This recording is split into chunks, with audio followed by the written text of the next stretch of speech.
Ghaziabad bar association का चुनाव अपने आखिरी मुकाम पे है। चुनाव प्रचार लगातार चल रहा है और हमारे साथ सह सचिव पद के प्रत्याशी रितेश गौतम जी हैं। तो मैं गौतम जी आपका स्वागत करता हूँ। जी, थैंक यू, धन्यवाद आपका। मैं इस बार के चुनाव में सह सचिव पद प्रत्याशी हूँ और हमारा मुख्य एजेंडा यही है कि जो सब रजिस्ट्रार का विभाजन हो रहा है उसे रोका जाए। अगर ये विभाजन हो जाता है तो वकीलों के लिए बहुत ही ज़्यादा स्थिति खराब हो जाएगी कि 2 दफ्तर यहाँ और 3 दफ्तर राजनगर एक्सटेंशन में जो बनाए जा रहे हैं वहाँ, या तो तहसील प्रांगण विद रजिस्ट्रार ऑफिस एक जगह ही शिफ्ट किया जाए या फिर इसको रोका जाए। तो हमारी पहली प्रायोरिटी यही है कि चुनाव के बाद सबसे पहले माननीय मुख्यमंत्री जी से हम टाइम लेंगे मिलने के लिए और इस समस्या से उनको अवगत कराएंगे और उनको यही मांग रखी जाएगी उनके सामने कि ये रजिस्ट्रार ऑफिस रोका जाए, अन्यथा सारी ही तहसील को रजिस्ट्रार ऑफिस के साथ शिफ्ट कर दिया जाए। ये हमारी पहली प्रायोरिटी रहेगी। अच्छा, ये आपका पहला चुनाव है? ये मेरा तीसरा चुनाव है। पहली बार मैं बार एसोसिएशन तहसील का संस्थापक सदस्य हूँ, उसमें मैं कोषाध्यक्ष रहा था। दूसरी बार मैं सह सचिव पे ही लड़ा था, जिसमें दुर्भाग्यवश मैं हार गया था। अब ये मेरा तीसरा चुनाव है और इस बार हम पूरा ही पैनल हमारा चुनाव जीत की ओर अग्रसर है। अच्छा, मैं देख रहा हूँ तहसील में एक परिवर्तन का दौर चल रहा है। कुछ अभी जो है जगह जगह शिकायतें भी मिल रही हैं कि पिछली कार्य समिति ने कोई काम नहीं किया। तो इस पे आप क्या कहना चाहते हैं? ये तो पूरा तहसील परिवार जानता है कि किस कार्यकारिणी ने काम किया है या काम नहीं किया है। ये तो मैं अगर किसी को कहूंगा कि उसने नहीं किया या इसने नहीं किया, ये गलत होगा। पूरे तहसील परिवार को, पूरे अधिवक्ता समाज को पता है कि कौन कार्यकारिणी ने अब तक काम किया और किसने नहीं किया है। तो ये तो अब चुनाव में परिवर्तन आएगा, उससे खुद पता लग जाएगा कि वकील समाज हमारा क्या चाहता है। अच्छा, ये गाजियाबाद बार एसोसिएशन का जो है, उसके बाद जो सेकंड नंबर पे जो सबसे ज्यादा ताकत है वो आपके तहसील की है। पहले गाजियाबाद जिला बार की है, उसके बाद दूसरे नंबर पे ये है। प्रशासन कहीं ना कहीं जो है अधिवक्ताओं की एकता से घबराता है।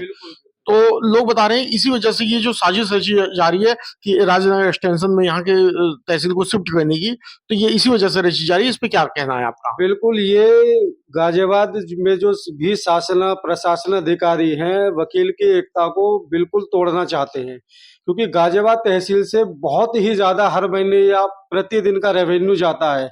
कोई भी शासन के ऊपर से या प्रशासन के ऊपर से कोई भी किसी भी चीज़ को अगर अधिवक्ता के खिलाफ वो कोई चीज़ करते हैं, तो हमारे पास एक हथियार होता है कि हम हड़ताल करें और एक दिन की हड़ताल में भी 100 करोड़ रुपए का रेवेन्यू का नुकसान हो जाता है। अच्छा, यहाँ से गाजियाबाद तहसील से एक दिन का इतना नुकसान रेवेन्यू का हो जाता है। तो इन्होंने ये सोच लिया है कि यार इनको रजिस्ट्रारों को अलग किया जाए ताकि अधिवक्ता समाज बट जाए, इनकी यूनियन खत्म हो जाए और हम अपनी सरकार अपनी मनमानी कर सके। अच्छा, चुनाव अपने आखिरी मुकाम पे है, चुनाव प्रचार अपने आखिरी मुकाम पे है।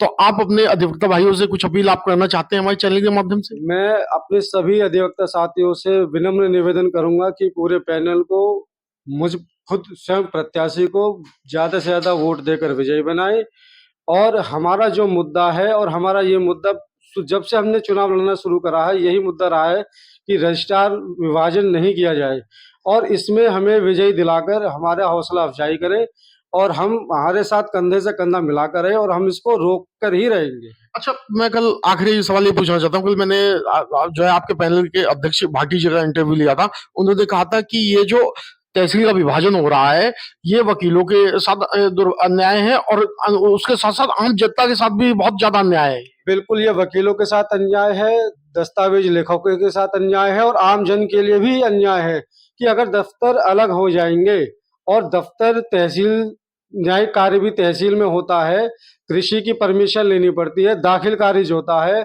अगर दफ्तर बढ़ जाएंगे तो कैसे इस चीज को वकील मैनेज करेगा कि भाई दाखिल खारिज अप्लाई करना है, कृषि की परमिशन लेनी है। अगर 4-5 किलोमीटर का दायरा बढ़ जाता है और इससे हम तो वकीलों को, दस्तावेज लेखकों को तो परेशानी है ही है, सबसे ज्यादा आमजन को इसको परेशानी है कि वो पहले कहाँ रजिस्ट्रार ऑफिस जाएगा, फिर परमिशन लाएगा। तो ये तो बिल्कुल औचित्य है, इसका कोई कारण ही नहीं कि अलग किया जाए। इतनी अच्छी बिल्डिंग हमारे गाजियाबाद में बनी हुई है, सब रजिस्ट्रार सारे इसमें बैठे हुए हैं, नई बिल्डिंग है, 12-13 साल पुरानी बिल्डिंग है और ये समझ में नहीं आया कि इसको अलग करने का रीजन क्या है। कि रीजन केवल और केवल ये है कि वकीलों की एकता को तोड़ा जाए। चलिए, मैं आपको चुनाव के लिए आपको बधाई देता हूँ। आपका बहुत बहुत आभार, बहुत बहुत धन्यवाद।